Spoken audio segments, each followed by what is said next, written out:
काय ग, काय चाललंय? लिस्ट. आपण सामानाची यादी करणार आहोत. म्हणजे मी करणार आहे. तू मला मदत करू शकतोस. कसलं सामान? घरातलं, किचन मधलं. हो, पण मग तू का? का नाही? हे म्हणजे ही सगळी कामं ऑलरेडी वाटून घेतलीत ना घरात? टेक्निकली हो, पण आता होतं कसं, बेबी आत्या दर महिन्याच्या 1 तारखेला वाण सामान आणतात. पण ह्याच महिन्यात नेमक्या पहिल्या आठवड्यात त्या प्रचंड बिझी होते. त्यामुळे अल्टिमेटली ते सगळं काम आईंवर पडलं रे. आणि सध्याच्या काळात पाहिलं ना, खूप छोटी मोठी अशी कामं करत खूप कामं आईंना करावी लागतात. त्या दमतात रे बिचाऱ्या. अच्छा. म्हणून मग मी असं ठरवलंय की ह्या सगळ्यात थोडं जास्त लक्ष घालायचं. गुड. तुला माझी काही मदत लागली तर सांग मला. हो म्हणजे लागणारच आहे. तू ना हट्टीपणा जरा बंद कर, म्हणजे खूप मदत होईल. मी काय हट्टीपणा करतोय? मग आईंनी स्वयंपाक करायचा हा हट्ट नाहीये का? नाही. श्री, आपल्या घरात खूप माणसं असतात. लोकांचं येणं जाणं असतं. बरं, ड्रायव्हर काका आहेत, माळी बुवा आहेत, नाही म्हटलं तरी खूप माणसं होतात रे. मग जर का आपण बाई ठेवली तर काय बिघडेल?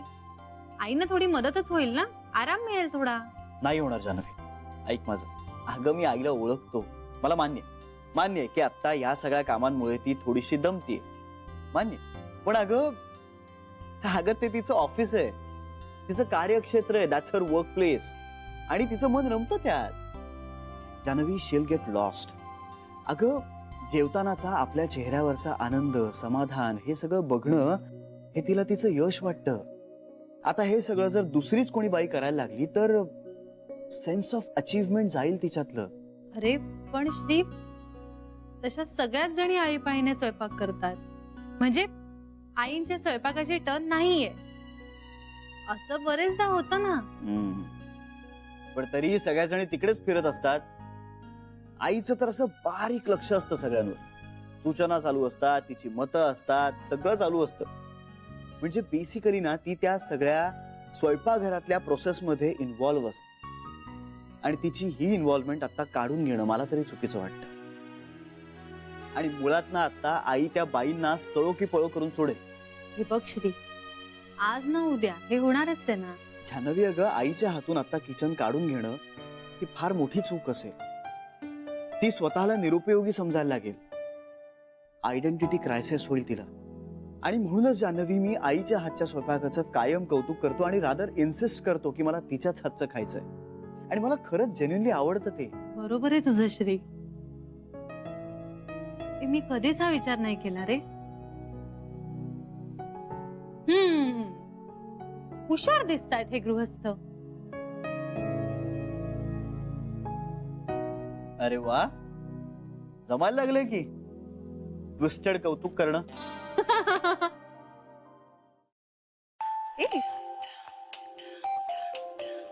पिंट्या, एक 2 मिनिट. हो, घे ना.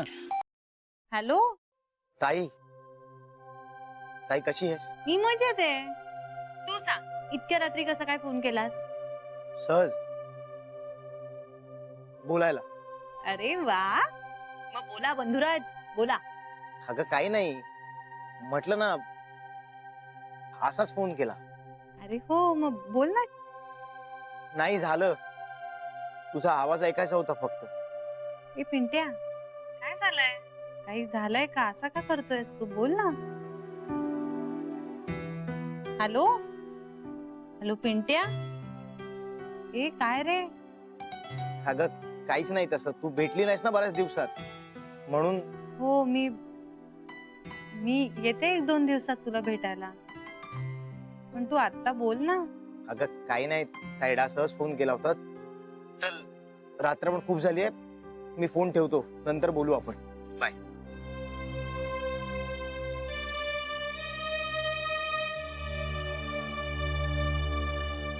काय झालं?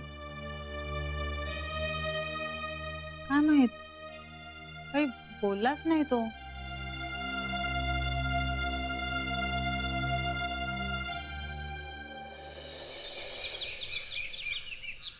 अगं वीणा, मी फार काही केलं नाही ग. तुझी जिद्द, तुझी चिकाटी, तू तू परिस्थितीतून मार्ग काढलास, मी फक्त दाखवला तुला. अगं, माझंच कौतुक करणार आहेस का मलाही तुझं कौतुक करायचं चान्स देणार आहेस? ये ना, ये नक्की ये. कधीही ये ग, मी घरीच असते आता. ये बाय. हा, थँक्यू. येजी आज सकाळी सकाळी तुझ्या कुठल्या फॅनचा फोन आला होता? अरे आपली वीणा रे. कोण? नाही, बहुतेक तुला माहिती नाहीये. बस सांगते तुला. आपल्या जिद्दीवर माणूस कुठून कुठे पोहोचू शकतो याचं उत्तम उदाहरण आहे ही मुलगी. आपल्या गोखले गृहोद्योग मध्ये एक बाई होत्या. मोठं कुटुंब, आर्थिक अडचण, नवरा काय करायचा माहित नाही, पण तो नसायचाच. एकदा या बाई आपल्या 17-18 वर्षाच्या मुलीला घेऊन माझ्याकडे आल्या. म्हणाल्या हिला काम द्या. मी त्या मुलीशी बोलले, तिची चौकशी केली आणि लक्षात आलं फार हुशार मुलगी आहे. नुकतीच 12वी झाली होती. PCB ग्रुपमध्ये तिला 95% मार्क होते. बाप रे. गव्हर्नमेंट मेडिकल कॉलेजमध्ये ऍडमिशन मिळू शकत होती तिला. पण आई तिच्या शिक्षणाचा खर्च करू शकत नव्हती. घरची हालाखीची परिस्थिती. शिक्षण तर सोडाच, हिलाच कामाला जुंपायला निघाली होती आई. मग मी त्यांना समजावलं. म्हटलं हिचं शिक्षण थांबवू नका. हिच्या शिक्षणाचा खर्च मी करते, वरची आर्थिक मदतही करते. पण ह्या मुलीचं शिक्षण थांबवणं मोठी चूक ठरेल. नशिबानं त्या बाईंनी माझं ऐकलं तरी, नाहीतर काय करणार होतो आपण. पण या मुलीनं मन लावून शिकली. ती मोठी गायनकॉलॉजिस्ट झाली. बऱ्याचदा भेटायला यायची मला, आताच जमत नाही तिला. आयजी अगं मग आमच्या लग्नाला बोलवायचंच ना त्यांना. बोलावलं होतं, पण त्याच वेळी तिला कुठल्या तरी कॉन्फरन्स मध्ये अमेरिकेला पेपर वाचायला जायचं होतं. अरे वा. क्रेडिटेबल आहे. कसं असतं ना, म्हणजे एखाद्याकडे टॅलेंट आहे पण पैसाच नाहीये. आणि काही लोक असतात ज्यांच्याकडे खूप पैसा असतो पण त्याचा योग्य वापर कसा करायचा हेच बरेचदा कळत नाही त्यांना. अगदी खरं बोललीस. वीणानं मात्र आपल्या हुशारीचं चीज केलं. म्हणूनच आपल्याला जमेल तेव्हा, जमेल तशी गरजू विद्यार्थ्यांना मदत करावी. आपला पैसा याहून जास्त सन्मार्गी लागूच शकत नाही बघ. आज येणार आहे ती भेटायला. जमलं तर या ना तुम्ही सुद्धा. आईची त्यांची येण्याची वेळ कळवाल, मी नक्की यायचा प्रयत्न करेन. ए बरं चला, मी निघते. आज आमच्या बॉसचेही बॉस येणार आहेत, त्यामुळे मला लवकर जायला हवं. तू येतोयस का? हो मी येतोय. आलो. गाडीपाशी थांब, मी 1-5 मिनिटात आलो. हो आईची येते. आयजी या सुद्धा फाईल जरा बघून घे ना. आता या कशाला आणखीन? कशाला वगैरे काही नाही, मी सांगतोय ना, प्लीज बघ. चल मी येऊ. Okay, bye bye bye. Bye. स्वस्थ बसून देणार नाहीत बघ.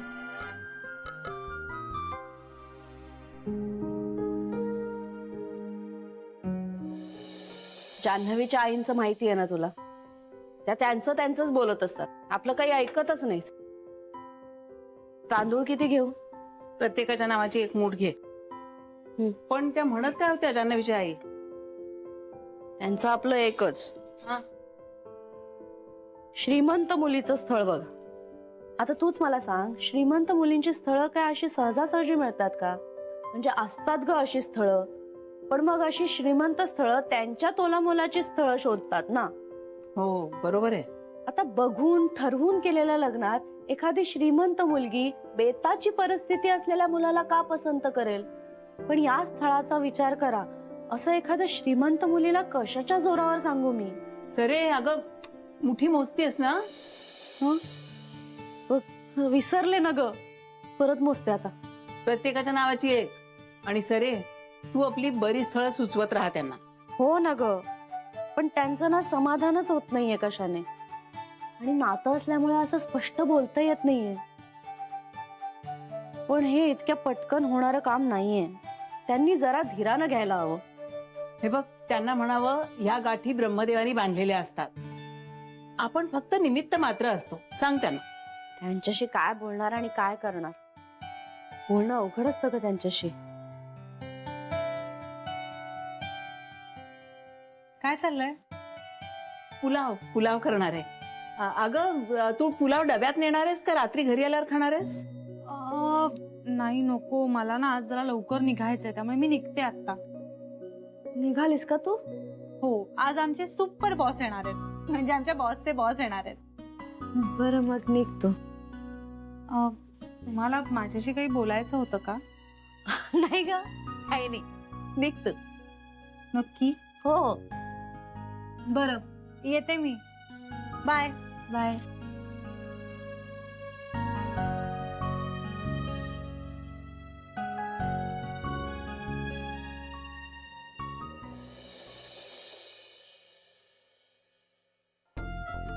अहो साहेब, राहू दे ना, मी करतो ना. काही नको, मीच करतो. तुम्ही सगळे गुड फॉर नथिंग आहात. साहेब राहू दे ना, करतो ना मी. हट, अजिबात नको. सर, सर आहोत, काय करताय तुम्ही? कुठे आहे जान्हवी? जान्हवीचा आवाज येतोय. सर मी आहे मागे हा, मागे. जान्हवी. जान्हवी ताई, तूच सांग आता. सर या ना खाली. अहो काय करताय तुम्ही हे? काही नाही जान्हवी, जेव्हा गाढव त्याचं काम करणं बंद करतं तेव्हा घोड्याला गाढवाचं काम करावं लागतं, आणि तेच मी करतोय. यो, यो, यो, यो. पण सर राहू दे ना, मी करतो ना. अजिबात नको. माझा तुम्हा कोणावरही भरोसा राहिलेला नाहीये. सर अहो पण का करताय तुम्ही हे? कारण ज्या बाईना या कामासाठी नेमलेलं आहे त्या अजून आलेल्याच नाहीयेत. काय त्यांना वाटतं आपला बॉस बिंडोक आहे, मूर्ख आहे, तो पुन्हा पुन्हा त्याच चुका करत राहतो. आणि ज्या माणसांना जे काम करण्यात इंटरेस्ट नाहीये किंवा जे करायची इच्छा नाहीये अशा लोकांना परत परत पैसे देत राहतो. पण माझा बॉस हुशार असल्यामुळे त्याला हे पटकन लक्षात येईल आणि तो दुसऱ्या क्षणाला मला लाटून कामावरून काढून टाकेल. कळलं का जान्हवी? जान्हवी दिसत नाहीये. हा, जान्हवी, जान्हवी. हो बाई, अहो बाई, या क्षणी तुम्ही फोन लावला नाही तर तुमचा बॉयफ्रेंड घायाळ होणार आहे का? पण तुम्ही ही शिडी सोडलीत आणि मी पडलो तर मी घायाळ होईन. सर, मी लताबाईंना फोन करतेय. तू नंबर बरोबर दिलायस ना? की माझी रिंगच जातीये? हो, नंबर बरोबर आहे. म्हणजे रोज जेव्हा त्यांना उशीर होतो ना तेव्हा मी याच नंबरवर फोन करतो. आज का उचलत नाहीत माहित नाही. अहो मला उतरायची वेळ येईल अशानी. लताबाईंवर किती चर्चा करताय? ही शिडी घट्ट धरा. सर मी काय म्हणते, ऐका ना, तुम्ही खालती या. आम्ही तिघं मिळून करतो हे सगळं. तुम्ही या ना खालती. तसं नाही जान्हवी, म्हणजे काय आहे, साहेब येतील तेव्हा त्यांना काउंटरवरचा स्टाफ साफसफाई करतोय असं दिसेल, त्यामुळे जास्तच चिडतील ते. एक वेळ मला त्यांनी सफाई करताना बघितलं ना तर निदान खुश होतील माझ्यावर, काही बोलणार तरी नाही. शी, या लताबाई ना इरिस्पॉन्सिबल. मला सांग जान्हवी, आता काय करायचं या बाईंचं? पण आपलं काम करावं. आपण दिवा पुसत राहू. दिव्या दिव्या दीपत्कार, कानी कुंडल मोतीहार, दिव्याला पाहून नमस्कार. नर्मदा, अगं हे काय? आई अहो रद्दी काढते. काय होतं ना, रद्दीवाल्याला सरसकट सगळंच दिलं जातं आणि मग नंतर आठवतं की आपल्याला एखादं कात्रण हवं होतं, एखादा पेपरच ठेवायचा होता, चुकून एखादं मॅगझिनच निघून जातं त्याच्यामध्ये. अगं पण एवढी रद्दी कशी जमली आपल्याकडे? आई अहो, आम्ही सगळ्या नाही ना श्री सारखा ई पेपर वाचत. मग आमच्यासाठी 1 महिन्याची आहे रद्दी. ही जास्ती नाही, एकच पेपर घेतो ना. नशीब श्री समोर नाही काढलीस. अहो श्री समोर कशी काढेन? तो खरडपट्टी काढेल ना माझी. आई अहो तुम्हाला माहितीये का, तुम्ही पाहिलं का आजच्या पेपर मध्ये ना वीणाचा फोटो आलाय. अगं हो, तेच मी तुला सांगायला आले होते. संध्याकाळी वीणा येते इथे. अरे वा, आज? हो हो. अगं बरेच दिवस नव्हतीच इथे, कुठे कुठे कॉन्फरन्सला गेली होती. आज म्हणाली डोकावते थोडा वेळ. म्हटलं ये, बरेच दिवसात भेट नाहीये. हो ना, म्हणजे हल्ली आपण फक्त पेपर मध्येच तिचे फोटो बघतो आणि तिच्याबद्दल वाचतो, नाही? कौतुक आहे बाई तिचं. प्रश्नच नाही. काहीतरी चांगलं करूयात खायला. हो, आणि काहीतरी देऊयात पण तिला. वा, म्हणजे वीणासाठी तर देवाचा प्रसाद. चल ग. खरंच वीणा तुम्हाला देवच मानते. अहो ती तसं मानते, हा तिचा मोठेपणा. पण तिची जिद्द हुशारी काही वेगळीच आहे. हो ना. आणि या निमित्तानं जान्हवीची तिची पण ओळख होईल. हो ना. चला, देवळात भक्त येणार आहेत, प्रसादाची तयारी करायला हवी. आता तुम्हाला चेष्टा करायला एक विषयच मिळालाय मग. चल ते राहू दे, मी माळीबुवांना घेऊन जायला सांगते. चल मी तुला येते मदतीला. अहो, तुम्ही मदत कशाला करायला पाहिजे? असू दे मी गं, करीन चल. ना. आणि नवीन लॉकरची रिक्वेस्ट सुद्धा त्यांनी पटकन मान्य केली. मी म्हटलं सर रिक्वायरमेंट आहे, मग निदान एक 10 मोठे आणि 10 छोटे लॉकर्स बनवूया, मग पुढे बघू. असलेली जागा दाखवली, लगेच हो म्हणाले का. अरे वा, फारच छान. हो, आज चांगला मूड होता साहेबांचा. हो, वाटलं तसं. And is very happy with the staff. हे उगाच नाही, आपण 2 नंबर लावत इन्व्हेस्टमेंटवर. त्यामुळे साहेब खुश झाले. जाताना फक्त एवढंच म्हणाले, बँकेचा चेहरा जरा चांगला ठेवा, खूप फरक पडेल. म्हणजे उगाच नाही माणसं वरच्या पोस्टला पोहोचत इतक्या. म्हणजे पटकन गोष्टी लक्षात येतात त्यांच्या. आपली ब्रांच हाऊसकीपिंग मध्ये कमी पडते हे कळलं त्यांना. आपल्याला काय लताबाई उत्तर देतात, काहीतरी कारण सांगतात, आपण मऊ पडतो. पण साहेबांचं तसं नसतं. ते अशा बाबतीत ऐकत नाहीत कोणाचं, आणि आपण त्यांना कारणही देत नाहीत ना. म्हणूनच मी म्हणतो जान्हवी की काम करण्याच्या ठिकाणी कम्फर्टेबल वातावरण जरूर असावं, पण इतकंही कम्फर्टेबल नसावं की माणसं कामच करणं बंद करतील. कम इन.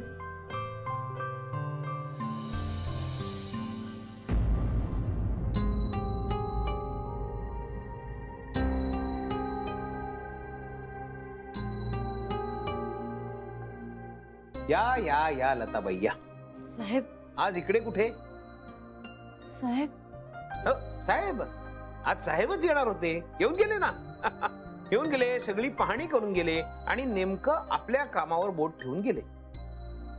हो, काय लताबाई, हो तुम्हाला जरा सूट दिली तर त्याचा गैरफायदाच घेताय तुम्ही. आज इतका महत्वाचा दिवस होता, आज तुम्ही सकाळी येऊन आपलं काम करून टाकायला नको होतं का? पण साहेब, आज मोठे साहेब येणार आहेत माहित नव्हतं मला. काय संबंध आहे तुम्हाला माहित असण्याचा? काय फरक पडणार होता त्यांनी? का मोठे साहेब येणार आहेत म्हणून खुर्च्या पुसायला तुम्ही घरनं पैठणी आणणार होतात? तुम्ही तुमच्या वेळेला या, तुमचं काम करा, झालं. ही बँक आहे, इथे काय कचरा असतोय का? रेल्वे स्टेशन किंवा गार्डन नाहीये ना, खाण्यापिण्याच्या गोष्टी सांडल्यात. बँकेत कचरा असतो म्हणजे काय? कागदाचे कप्पे असतात, स्टेपलरच्या पिना असतात, यू पिन असतात, बस. अरे एवढंही तुम्हाला करता येत नाही?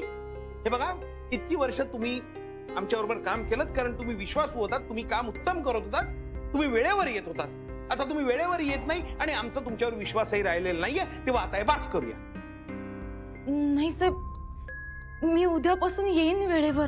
नाही, नको लताबाई, नको. आता या बोलण्यात काही अर्थ नाहीये. आता महिन्याचे 8 दिवस उरलेले आहेत, तेवढे 8 दिवस तुम्ही काम करा आणि मग राहू द्या. आम्ही पुढच्या महिन्यापासून दुसरा कोणीतरी गरजू माणूस बघतो.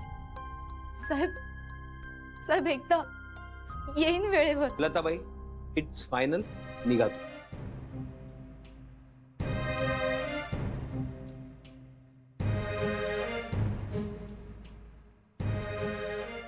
सगळी गंमत वाटते काय? स्मितुडी, कशी आहेस ग बबडा? किती वेळाने फोन केलास तू? वेट लागायची पाळी आली होती मला. मला सांग बबडा, तू काय बँकेत कॅमेरा बसवलास का ग? साहेब गेले तर तुला कसं कळलं? लबाड. हो, साहेबांची मीटिंग ना फर्स्ट क्लास झाली, साहेब खुश झाले. मला ना म्हणजे तुझे आई वडील आले होते ना बघायला आपल्या घरी, तेव्हा मला अगदी म्हणजे तेव्हाची आठवण झाली. म्हणजे तीच हुरहुर, म्हणजे ते त्यांना इम्प्रेस करण्याची तीच धडपड आणि त्यात केलेल्या गंमत चिरचुका. तुला आठवतात की नाही? आठवणारच. आपल्या मनाच्या तारा जुळलेल्या आहेत बाबडा. म्हणजे काय? तारा जुळले आहेत, तंबोरा आणि तंबोऱ्या खालची गादी.